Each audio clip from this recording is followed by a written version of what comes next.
Chapter 17, Bobcats Happen. Afternoon darkened into evening. The air grew colder. It grew mean and spiteful, gathering its forces and hurling drops, slushy flakes, and icy pellets at Chai. He turned his back to the winds and rubbed his face. Night was falling. He could not keep going, especially in this weather. He was tired. He was cranky. He was forgetting to be careful. He made his way to the ground in the way that you might make your way from the living room to your bedroom. He dragged leaves and bits of brush into a lazy heap in the way you might arrange the covers you left in such a mess this morning.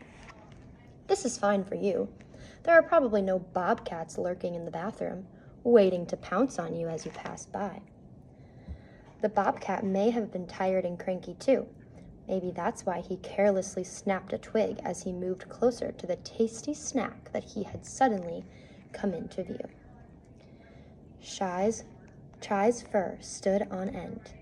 He sniffed the air. He felt the presence of the big cat.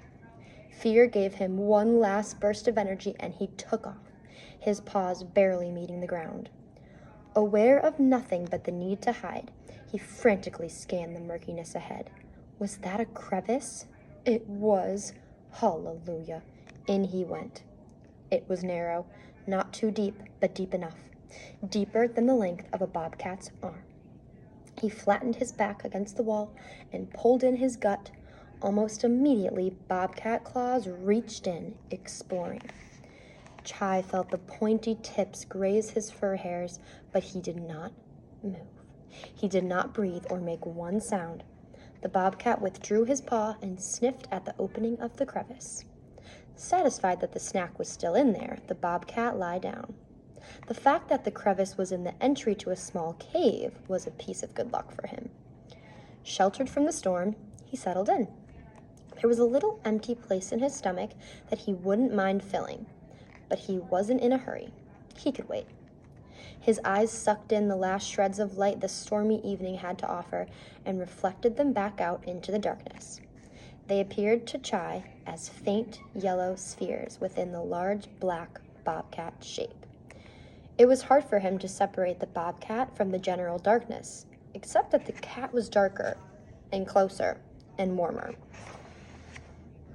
He could smell its scent.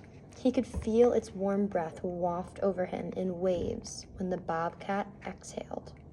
It was an odd feeling to be somewhat grateful for that warmth on this bone-chilling night, knowing all the while that if he emerged even slightly from his crevice, the warmth would envelop him and become even warmer in a moist, painful, fatal way.